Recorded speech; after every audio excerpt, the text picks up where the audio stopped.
Good morning. You're listening to Central Wisconsin's 24-hour information station, WFHR. It's time now for the Morning Magazine. Welcome, everyone, to Morning Magazine for this March 1st, 2023, 10:06 on the clock. You have your host, James J. Maloff here.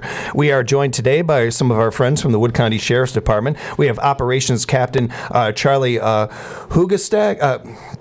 Charlie, how am I saying this? Hugestagger. Yep. Terry was even helping me with it beforehand, and I got a little close. I got halfway there, and I lost my confidence. Hugestagger. Thank you for being here. We appreciate the time, Charlie. And we also have with us Patrol Lieutenant Scott Sager. Good morning, Scott. Good morning, James. Thank you both for being here so much today. I also want to say a big shout out to our friends at Wisconsin Rapids Community Media, Taylor and the gang over there. We say good morning to, and thanks for being here. Be sure to type into your search bar on YouTube, Wisconsin Rapids Community Media. Subscribe to their page. Keep up with the great work that they're doing over there. So, gentlemen, thanks again for being here today. We got plenty to talk about, but what I like to do whenever we have a chance, and Sean and I have talked about this for many years, is any opportunity to show the human being behind the badge, to humanize our officers, to humanize positions and jobs that we just have kind of gotten away from that a little bit in society with the rise of keyboard cowards and these kind of things. We want to build that gap better and make it stronger. And so that then leads me to put you guys on the spot and make you talk about yourselves, something no police officer or sheriff or anybody likes doing. But I got to make you do it a little bit here. And I'm actually going to start with you, Mr. Seeger, because you haven't joined us before, and I wanted to get to know you a little bit. So if you can tell us a little bit about yourself, where you're from, and why you chose this field. Sure. Again, my name is Scott Sager. I'm the patrol lieutenant currently. Sager. Sorry. Yeah, that's okay. Sorry. Sager, all my life, right? My current position is a patrol lieutenant at the Sheriff's Department. I've worked here at the Sheriff's Department since 2005. Prior to that, I worked for the Town of Rome Police Department in Adams County. Started down there in 1998 full-time. Just backing up and behind there, I was born and raised in Wisconsin Rapids. Still currently live in the area, in the county here. Started my, career in law enforcement by volunteering for the auxiliary police departments with Wisconsin Rapids Police Department and the Town of Rome Auxiliary. Started school at Mid-State Technical College, got my associate degree in police science at the time it was called. Now it's criminal justice. I got hired with Wood County Reserve Program in the early 90s. Kind of dating myself here a little bit. Yeah, no, but we all are, trust me. Everybody but Taylor probably, After school, had some side full-time jobs until positions opened up. I kind of wanted to stay in the area here. I liked, this is the area that I've known, I guess, all my life, and I wanted to stay in the area. I've got a lot of family and friends in the area. Got hired full-time, like I say, with the Town of Rome Police Department in 98, and came here to Wood County in 2005. So since I've been here at Wood County, I've started as a deputy, got involved with the FTO program as a field training officer. As a little bit of time went on, also got onto the special response team. Some people know it as SWAT, but special response team. Became a FTO coordinator, kind of ran our FTO program with all of our new hires coming in and their day-to-day operations. When we'd have someone retire and kind of change another guard type of since then, took an investigation promotion, did investigations for 4 years. Since then, after the 4 years of investigations, did the patrol lieutenant promotion came up. We had a few openings, and I was fortunate to receive one of the patrol lieutenant positions. So I've been doing that for the last 8 years, and still love doing my job. I still can get out in the community, meet people, talk with people. Part of it is my job is still in the office, administrative things, whether it's scheduling or, payroll or, future trainings for officers to go to, and just day-to-day operations, approving paperwork and things like that. For those who don't know, the patrol lieutenant's position and everything, you're getting into it a little bit of it there. Are there other details you think people would find interesting, or you think it'd be good for people to know about your job and insightful to the position? It's kind of a job where you're inside and outside of the department. It's kind of the best of both worlds. It does give you the opportunity to, like I say, be in the community and talk and hear people's problems and help them out in crisis. It just gives you that chance to not be locked down inside an office every single day. So it's kind of a sweet spot in the department, to be very honest with you. It just gives me that latitude to still interact with people outside of the agency often enough, and sometimes it's just a day in the office, catching up on paperwork. So it sounds like it still means a lot to you to be able to be in the field, be out in the public and everything. Absolutely. Was that a big reason of why you chose this field, why you wanted to do this job? Yeah, absolutely. It was. I didn't figure it out until about halfway through my senior year of high school that this is what I wanted to do. I ended up speaking with a couple officers that were close to retirement at the time, and some of them were trying to talk me out of coming into the profession. Talking with other officers, it just seemed to be piqued my interest. Finally, I think I, at that time, found a niche in what I wanted to do in my career, and it gave me that opportunity to, help people out, and anything I could contribute and give back to my community is the way that I looked at it, and haven't turned back since. So right on. And I can hear the passion is still there. That's really cool to hear. Yeah, for anybody in the job for a long period of time, you always hope that fire can stay burned. I can hear that it's still in you. That's cool to hear. Yeah, absolutely. And really appreciate the service. Appreciate everything you've done for our state, for our communities, and everything. It's also, there's a couple of things that were kind of noteworthy to me there, Scott. One, you mentioned that you get out of school and you're looking for a job in this area. I don't think we think about this very often with this job. What I do in radio, a lot of this happens in radio where you graduate and then you don't know where you're going. You're going wherever the job is available, and you hope to get back to your stomping grounds or something like that eventually in your career. Sure. I don't think we think about that with police officers or in that field very often, but that can be that field as well, where you're going where their jobs. I think that's interesting. Absolutely.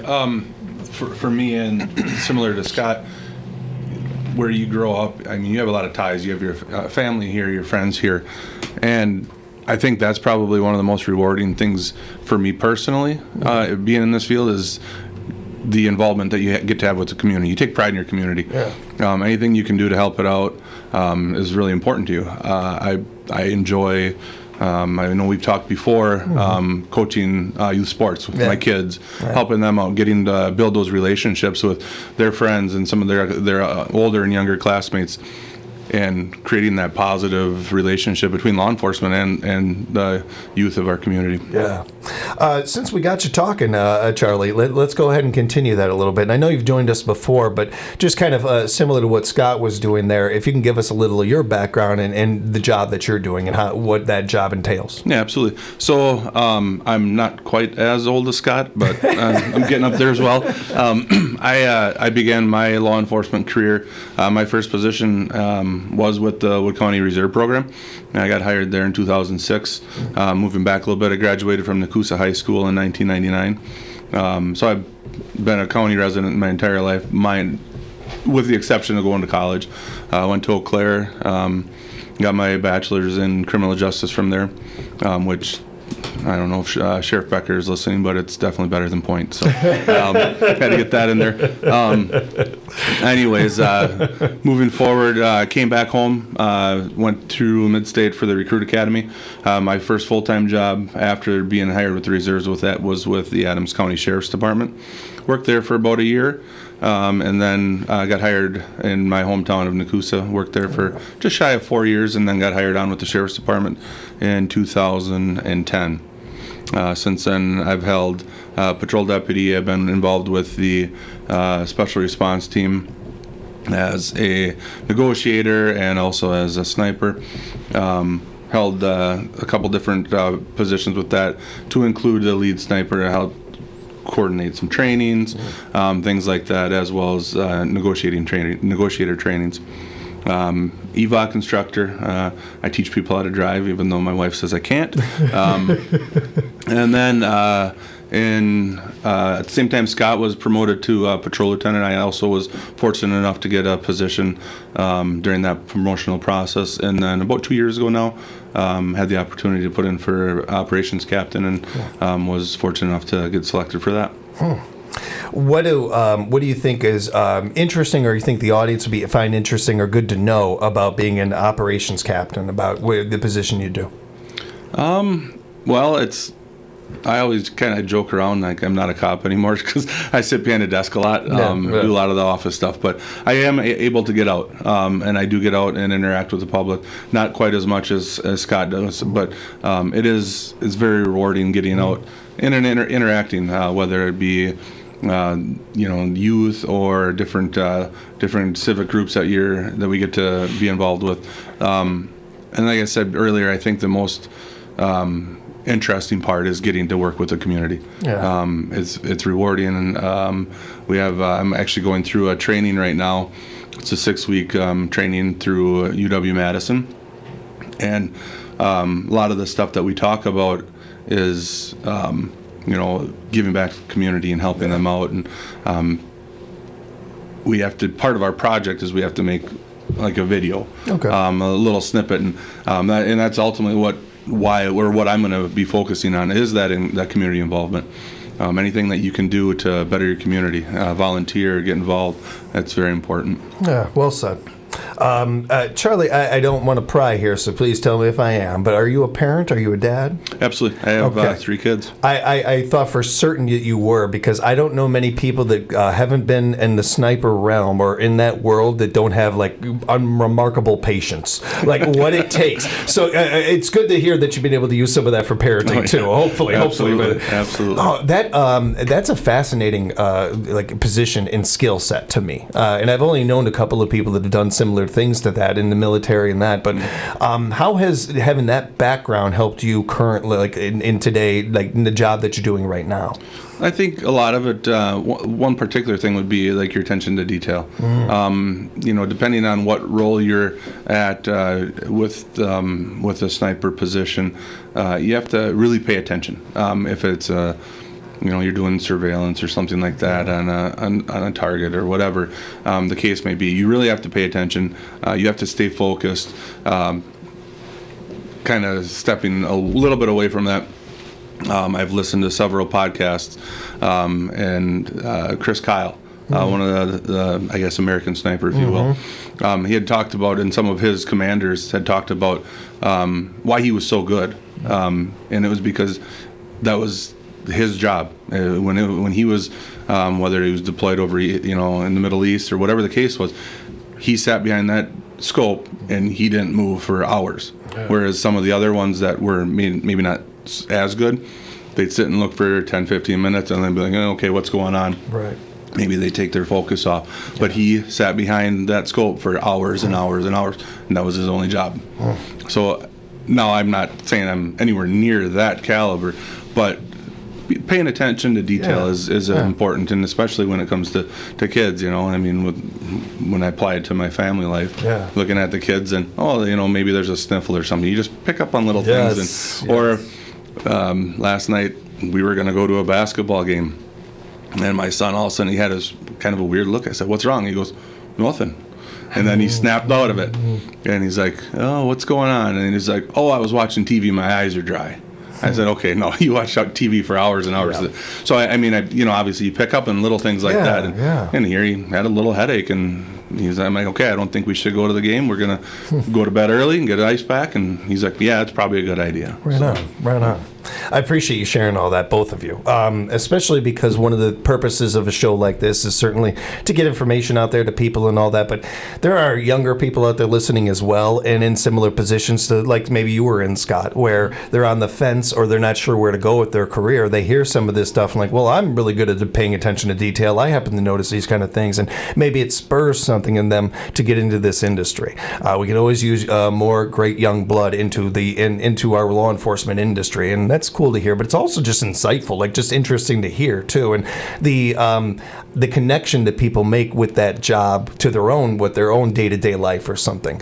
Again, like finding these connections with jobs, or that we have more in common than not, and those kind of things. And that's a really good note on that. I wanted to also talk about the Wood County Reserve program that you mentioned there, Charlie. I think that's a really interesting program, and I don't think we get a chance to talk about that very often or address what it is. Maybe there's people out there listening who don't even know what the program is. Do you mind if we touch on that just a second? Absolutely. So our reserve program is a part-time program. Depending, and typically the hours that those deputies would be working are during the summer. They spend a lot of time in our county parks, whether it be North Park, South Park, Dexterville, and they kind of interact a lot of times for people that are outside of the area, even some of the local people that use our campgrounds. They're kind of the face of our department. They get to interact with the public during their patrols through the campground, and 99% of the time it's a very positive interaction. I've seen them play catch with kids, play basketball. One of our other patrol lieutenants, Nathan Dean, actually partnered up with some of our part-time deputies and did kind of an event in the campgrounds where they would come together and have s'mores and interact at a more of a personal level, and a few more law enforcement personnel just to get to know them. Like you said, see the person behind the badge. Yeah. So that's important. They also do. Sometimes they'll go to like River Kings. Maybe they want personnel there for. An extra. I don't want to say like security because there's a threat or something, but just to have them there. Yeah. We help out with Wisconsin Rapids High School or Lincoln High School for prom or homecoming or graduation sometimes, depending on what their needs are. We also help out with other communities, Auburndale, primarily with some of their events as well. You'll see them at Polar Plunge. You'll see them at the radar races out by Anchor Bay. So really, it's kind of a community position. They get to be out there, interact with them in a positive light, and it's rarely a negative, because we've developed that program probably in the 90s is when it started, I'm guessing, Scott. Yeah, even before, I think even into the 80s. 80s? The last I remember. And it was primarily to keep, I don't want to say bring order back, but there were some events that we had issues with, and the reserve program was developed, and now those events go off without a hitch. I mean, they're very, very good, very positive events, and our reserve program has a lot to do with it. Yeah. And it again, for a program that's been around this long, I feel like a bad journalist not asking this question sooner and everything, because it's a very interesting, cool program that has put a lot of good into our community. The types of officers that work that, are they usually starting out? Is this usually like kind of I want to say a rite of passage, but a way that you first start out in the field, or does it all types that are usually doing in the reserve program? Primarily, a lot of them start out. This might be their first job. Yeah. We work closely with Mid-State Technical College, their 2-year program, and some of their recruit academies to get personnel hired. And like I said, both Scott and I started there. I bet if you look at our department roster, I would say there's probably 75%, if not more, that started out with our reserve program, and then they may have went to a different job, or they came and then they ended up coming back. But a lot of them do have experience in that program. As far as different walks of life, I mean, yes, we have some students that are fresh out of high school, going through the recruit academy or Mid-State with their 2-year program that get hired on. We've had people that have been on our reserve program for 10 years, and that's their involvement. They like to do the park stuff. We've had brain surgeons on our program that he just really enjoyed it, and he worked, I don't know how many years it was, and he was also, he worked with other sheriff's departments in the area. So it really depends. It's a good way to get involved, and it's an interesting job. It really sounds like it too, and it's a great way for especially those officers just starting out to get their feet wet, to get to not have to jump in the deep end maybe right away, but kind of getting in, wading into the water a little bit more, and not just for the job and the field and all the different things that you have to know being an officer, but for the community to get to know them as well, and having that opportunity, having something like that in our area. I don't think it's a coincidence that you have something like that. And you have an area that has such a great relationship with their law enforcement. Not every area has something like we do here in Wood County in this area here, and I don't think that's a coincidence. Those two things have existed at that time. Right. I also think it's really noteworthy how out of the way, almost above and beyond all of our officers, and I'm thinking about the Sheriff's Department in particular, go to extend a hand, to send an olive branch, to do those things, to be a part of the polar plunge, to be at events that maybe it's not vital or necessary that you have to be there, but it's awfully cool to have you there. It's also good. It's great to see. I've talked about this before. I'm on the board at the Family Center, and I emceed their Men in the Kitchen event a couple of years ago, and I had never done this event before, and I showed up there, and the first people I see are Sheriff Becker and Chief Melvin, and it's great to have them there, that representation. Nothing was going wrong. We were all having a good time. There's no, right. They didn't have to work, but having them there, their presence, even if they weren't in uniform, is noteworthy. It stands out. It shows that that where we are in society, where we stand on these things. Right. It goes a lot farther than I think we realize, too. For the young people, the more they see adults, their parents interacting with you guys, the more they see this is an okay person. It's not that different than you interacting with your friends and stuff, and hey, this is an okay person. It's a very similar thing. Right.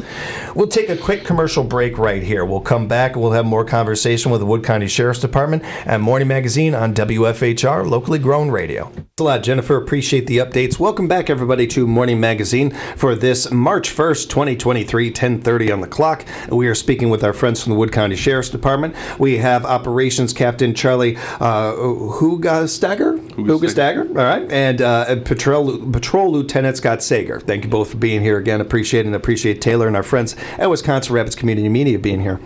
I want to talk snowmobiling, a little bit of the trail situation right now, Charlie, with you, if you don't mind touching on that. We just got some news from the Wood County Parks and Forestry Department, too, about this morning. So. Right, yeah. As of yesterday, there's a few trail systems that are closed yet. Kellner Knights closed, Rudolph River Rovers, and Sunset Drifters. Just because of the conditions of the trails, the lack of snow in some of these areas. Portions of Vesper are also closed. The best way to get updated on that is to go to the Parks and Forestry Department website, which can be found at woodcountywi.gov, and then you can click on the appropriate department. And then, but yeah, as far as snowmobiling, I know this last batch of snow really helped out. I think almost every trail in the county were open for at least a couple days, and then some of them are still open yet. The biggest thing is I always like to remind people to make sure you stay on the trails. Respect the landowners that allow the trails to go through their private property, because without them, the trail system in many counties, particularly Wood County, wouldn't happen. I don't know if you've noticed in the news lately, northern Wisconsin, they've been having a lot of crashes up there. I follow some of the Oneida County, Iron County, some of those counties on Facebook, and you see a lot of them, and unfortunately, a lot of them have to do with alcohol and speed.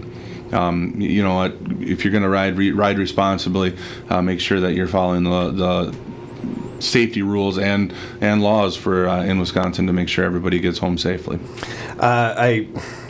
I don't think we could ever stress that enough. All those things you mentioned there, it's really good, Charlie. Especially going back to the being smart, staying on the trails, respecting landowners. Terry and I were talking about this on the morning show. If these knuckleheads keep doing stuff like this, your snowmobile trip is going to be really short. Mm-hmm. You're going to just go in a circle, and that's all you're going to have. It'll take 5 seconds, and then you're done. Because it seems like I know Sheriff Becker and I have been doing this and talking about this for years, and it seems like every year there's there's just more of this, or not, maybe not more of it, but it still continues to be a problem. And I'll admit, I don't know that much about snowmobiling, but I've done enough of it, and I understand enough of, like, especially in the Rome area, where there's like neighbors and friends of my Nana and Papa when they lived over there that would open up their land, and they'd talk about this. And even back then, when I'm a kid in the 80s, it was an issue. So it's always been an issue, but it seems like it's gotten, again, I don't want to say worse, but it's becoming more of a problem in recent years. And we really need people to kind of just act right, just act like an adult, act like a person that just earned that license to be able to drive that snowmobile. So I don't think it's a bad reminder to remind people these are not birthrights. This is not granted to you and everything. This is a privilege that we get to do these things. I think we forget some of this stuff from time to time. Like, having a driver's license is a privilege. It's not a birthright. Don't drink and drive. Don't drink and drive these machines. There's literally no excuse for it. None whatsoever. There's never a reason like, oh, but no, I can stop you right there. Nothing you could say after that is going to legitimize you doing this. So the safety of that is always important, and any chance we can touch on those things. It does seem like there has been a rise to that up north. I don't know if we've seen too much of it here in central Wisconsin, but I saw the same thing too, Charlie, and that took me back a little bit, because we've seen stories of people going off land. Haven't seen the fatalities like this, on top of each other in the news like this cycle. So any chance to bring awareness to that, to touch on it? And are there things that you guys have seen, whether it's on patrol or just in your day-to-day lives of just being Wisconsinites and snowmobiling and that kind of thing, that you think, well, here's something that I don't think we touch on enough. Make sure to do this, everybody. Wearing a helmet, I think, is a big one. I don't see enough people wearing helmets. I think that's a big one. Sure. Stuff like that. I don't snowmobile personally. I know Scott does. The big thing, and the clubs that are around that take care of the trails, they have club members that ride these trails to make sure that they're safe. And anytime that you go off the trail, the condition that you're riding on is unknown. There's a reason that the trails go where they're at. And like I said, they have club members that inspect them, make sure there's no trees over them, make sure it's not going over,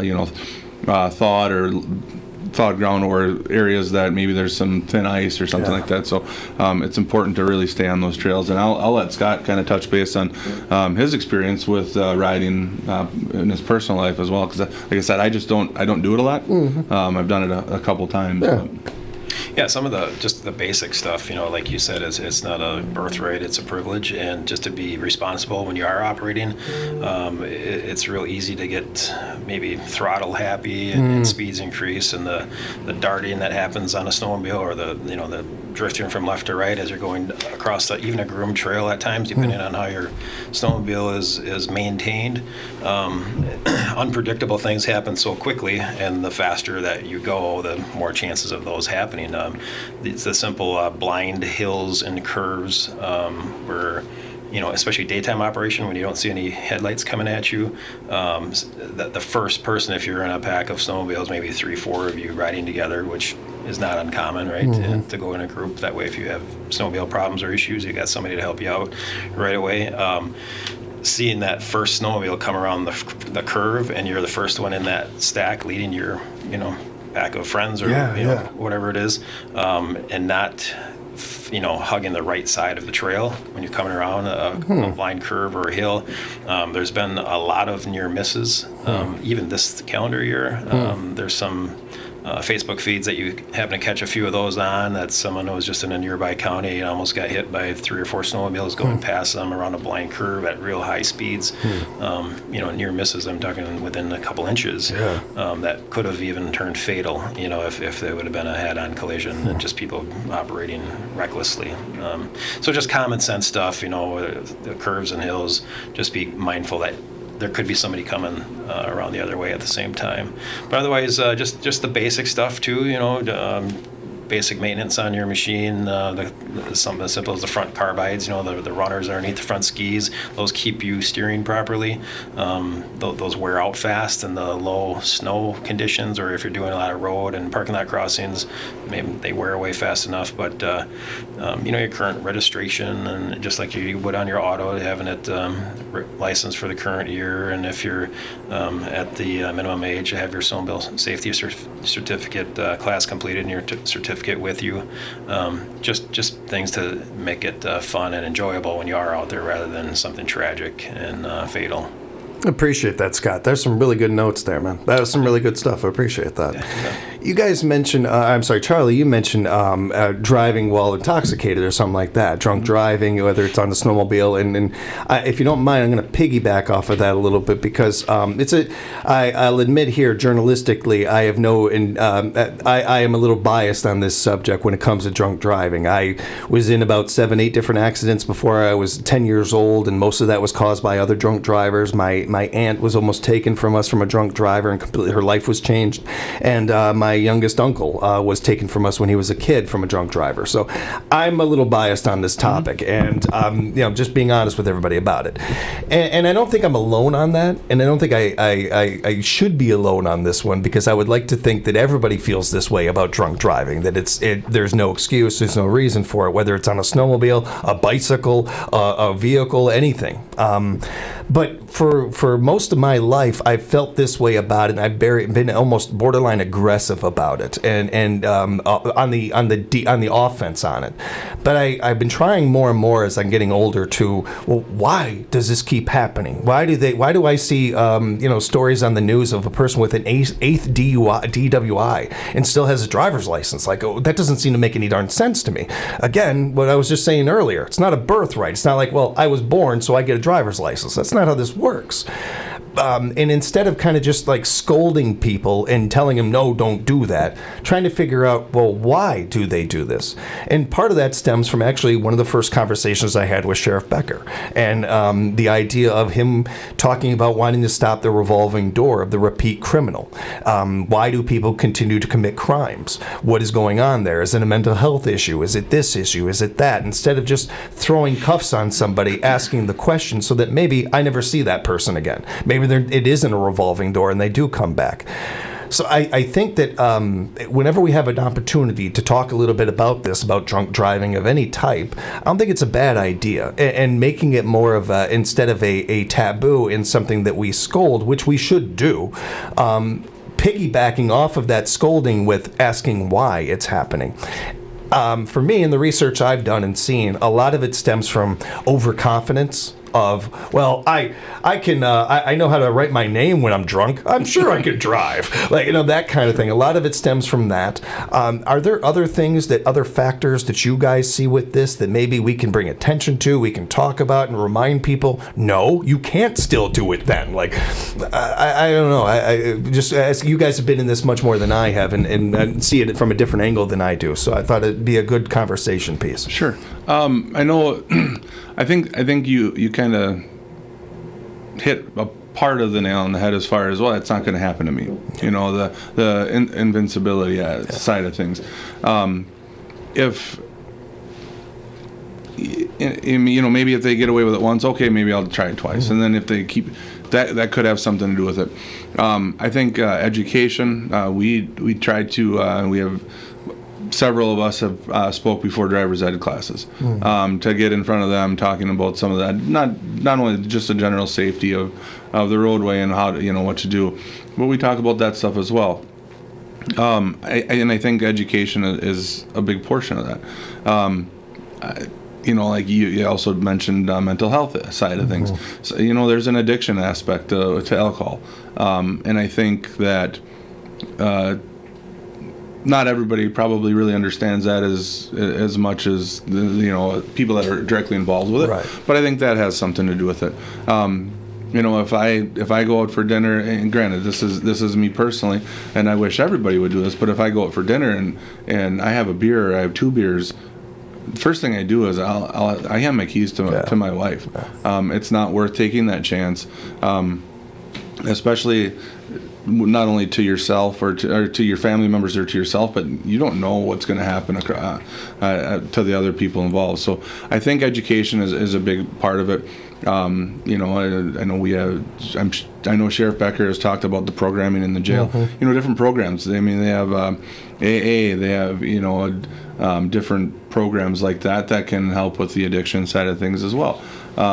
As far as driving, eighth offense OWI, and then how do they have a driver's license? Honestly, probably 95% of the time they don't. Yeah. Just because you don't have a driver's license doesn't mean you can't operate a vehicle, which is a challenging part. And I would say that when you start getting the higher offense it is, the more likelihood that they don't have a valid driver's license, which is another challenging thing.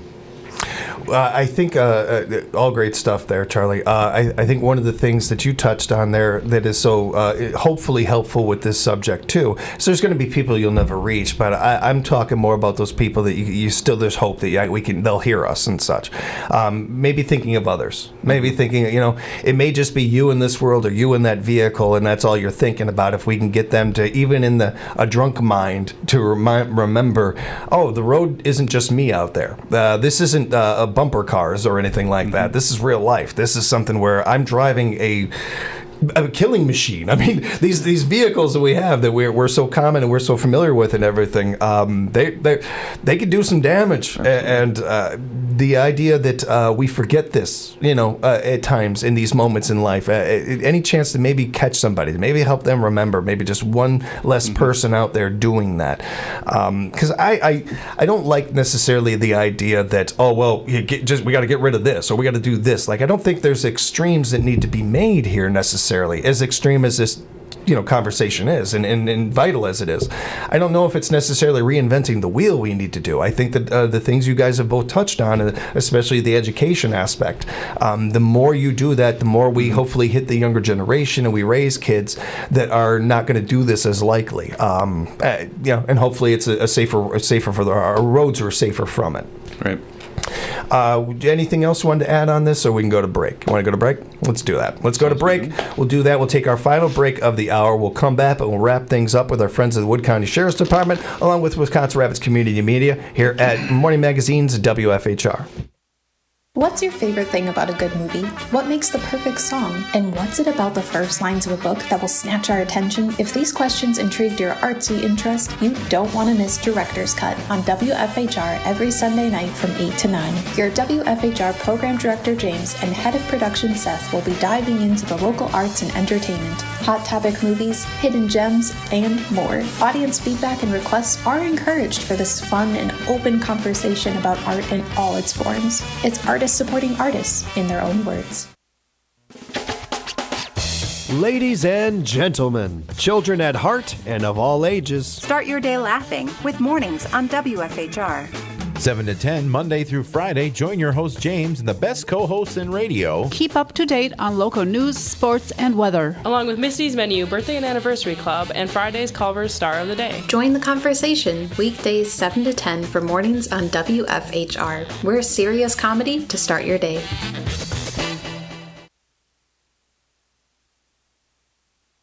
No one ever made a highlight from the sidelines. Get in the game, join the conversation with WFHR's Playmakers. Call in Monday mornings from 10:06 to 11 with your sports thoughts. And Tuesday through Friday, listen in while we talk with some of the most insightful, intriguing people in Morning Magazine. Talk radio that speaks to you. Get in the game, join the conversation at 10:06 Mondays with Playmakers. And Tuesday through Friday, Morning Magazine on WFHR, locally grown radio.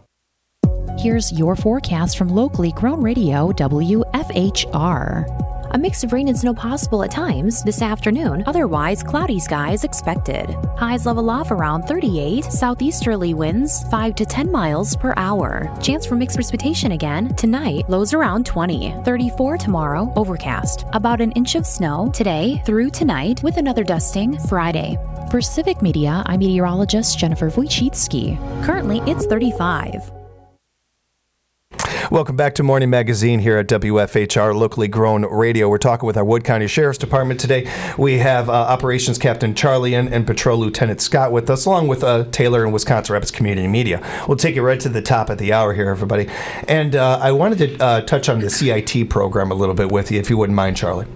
Absolutely. This next week, we're starting our 12th class through held right here in Wisconsin Rapids. Everybody in our department for patrol, investigations, administration, everybody has been through that. We're starting to get the majority of our corrections staff through it as well.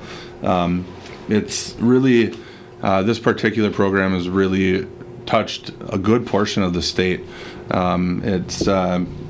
This, just for example, this next class we have members from our department. We have Portage County. We have faculty from Mid-State Technical College, Clark County, Wapaka County, Port Edwards Police Department, Grand Rapids Police Department, Stevens Point Police Department, Plover Police Department, officers from UWSP, Winnebago County Sheriff's Office, Neillsville Police Department, Wisconsin Rapids right here, and Loyal PD. So there is a lot of departments that come to Central Wisconsin for this program. We've had people from agencies as far away as Milwaukee come up. Door County, I remember, I think in my class there was a couple people from Door County. So it's really touching a good portion of the state of Wisconsin. And it's very important. It's put on in conjunction with NAMI, or National Alliance on Mental Illness, and ultimately the goal for our CIT classes and our training is to reduce arrests and instances where people are struggling with mental health, and to increase the services that we can provide to them. It's a new day when it comes to this with law enforcement. It's something, again, Sheriff Becker and I have touched on very much. I get a little frustrated when we keep on tacking on things to your guys' job, that necessarily don't really fall under that caliber. But I and very, very I admire and have a healthy respect for there's no complaining, just taking these things on and doing programs like this. How has this program, you think, benefited our area, our community? I think, and Scott can chime in as well, but I think the relationship between like our crisis program through Wood County Human Services and our local law enforcement have really, the relationship has improved. Not that it was ever bad, but it continues to grow. We're able to get individuals that we come across, whether maybe they just need a little help, gas money, and we there's resources out there that we can help with that, or maybe they need something a little more involved, or maybe it's heating issues in the winter. But because of those relationships, we learn different services that can really help the individuals that we come across that may be down on their luck, or they may be having some mental health issues that we can help with. Well, we forget sometimes that part of the reason you guys chose this profession was to keep the community safe and healthy, and it's not just to prevent crimes, but to help people as well. Right. And it's nice to have those reminders. It's nice for the community to be reminded of that and everything. And actually, I want to piggyback off of that a little bit, too. And that's my term for the day, piggybacking, apparently. I keep using that term. If you have word bingo out there, everybody, they check that one off. Continuing your education, I mentioned Mid-State earlier, and I was smiling because it doesn't seem to matter who we have in here, Mid-State comes up. The great work that they do over there, whether it's going for a degree or just wanting to continue your education, maybe take some fun classes, that kind of thing. I don't think we touch on this nearly enough with law enforcement. You don't just graduate and then you go into law enforcement and that's it. You're always continuing to take programs and classes and learn more at the job. How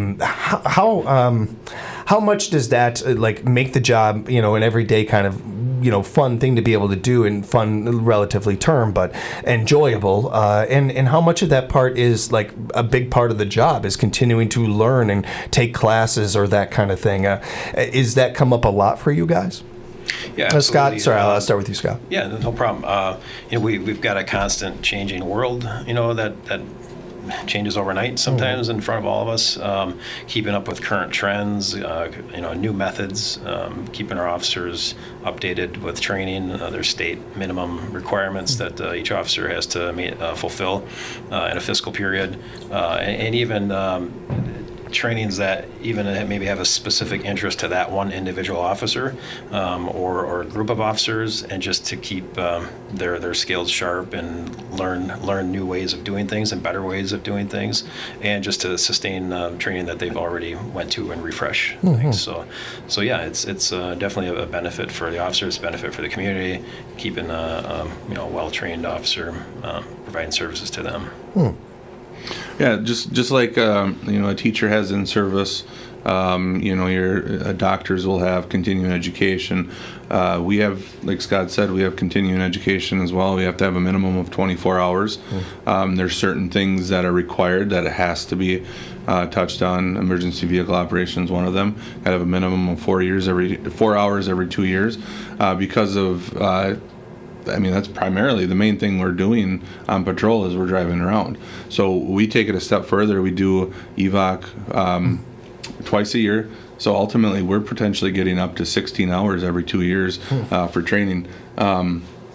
In addition to that, obviously, we have firearms instruction and training that we have to maintain. And then we go into CIT, for example. We have advanced sessions of CIT, whether it's dealing with individuals that may have autism, substance abuse issues.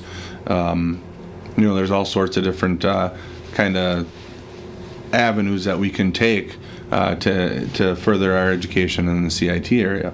But without that continuing education or our in-service training, we kind of stay stagnant, if you will. We're staying right there. And where Scott said, things always are changing. Yeah, it's a really good note, Scott. Investigation. Take the investigations, for example. There's different techniques. Each, they go to a training one day or 1 week, and then 6 months later, maybe something's completely different.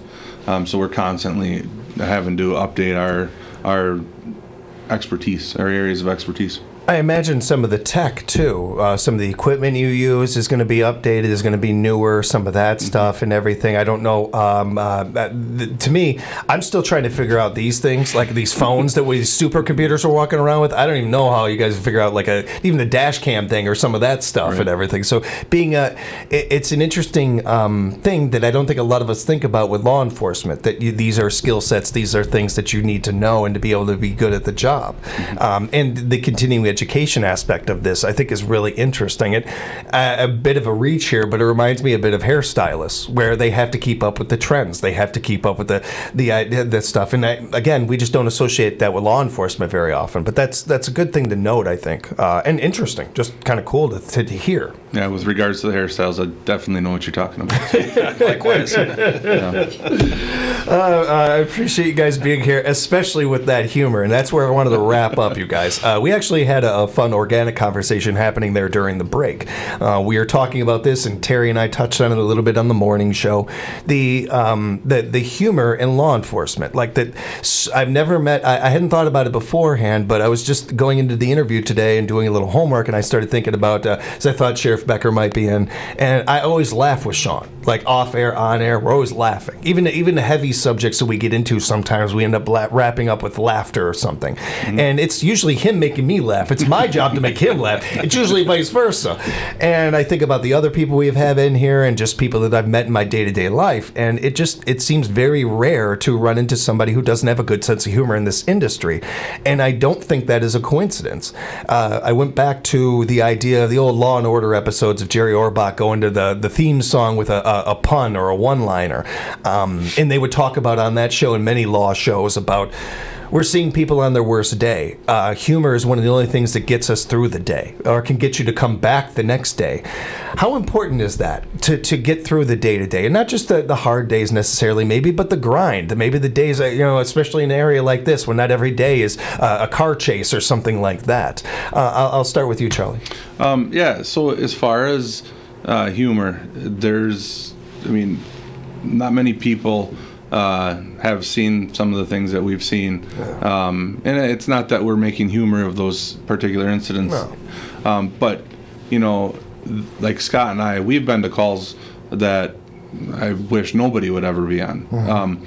But after the fact, like, we know that we can sit down together, and if one of us is maybe having a challenging time getting through something, or if we see something that's like, yeah, that bothered me, we can sit down and we can talk about it. And because of our relationship and having worked the last however many years together, before I came to the sheriff's department when I was in Nakusa, we got to know each other very well. And there's just like a lot of people at the department, it is truly a family. And without that humor and being able to, kind of poke and make fun of them, maybe they spilled something and call them a klutz, or we can have that humor. It keeps everything fresh at work and enjoyable. If it's all monotone, or it's only about the bad things that we see, I don't think you'd see anybody in that office ever. Yeah, I mean, but it's just gonna build and build up, I would think. Yeah. Scott, do you have anything on that? We have a job to do, but everyone else in the world also has jobs, and other people go through stressful things and do and see things that maybe the average person doesn't. Just because we're officers, everybody's wears a different hat, right? But even in the other jobs outside of law enforcement, and especially in law enforcement, they have that little sense of humor. Everybody processes stress differently. Sometimes the easiest way is maybe some humor after, off the grid, if you will, after the call's over and that type of thing, just to almost get through the day. But even the good days, sometimes just a good, busy, hard day of work, right? Just like everyone else has done before and will do yet. Just some time just to maybe psychologically unwind and some. Yeah, there's not a lack of humor, I guess, per se, even in department-wide. Well, we individuals that have never done anything like you guys do, we can't necessarily relate to what it is like to be on the job and to take some of those calls that you guys take. One thing that we can relate to is using humor as a healer, or using humor to just get through the moment of the day. And again, it's just one more connection that we have with our officers, one more thing that makes us more like them than not. Because they are not just a badge, they are human beings doing these jobs. And I love bringing up, finding those connections whenever we can. And man, I really do think it's just funny to me how great the police departments, sheriff's departments are at social media. Yeah, I was joking with you guys that there's people that'll spend millions and millions of dollars on these to pay people to do this stuff. Meanwhile, completely no background whatsoever in that world, and yet you guys like thousands of reposts and all these things. Like it never gets old to me.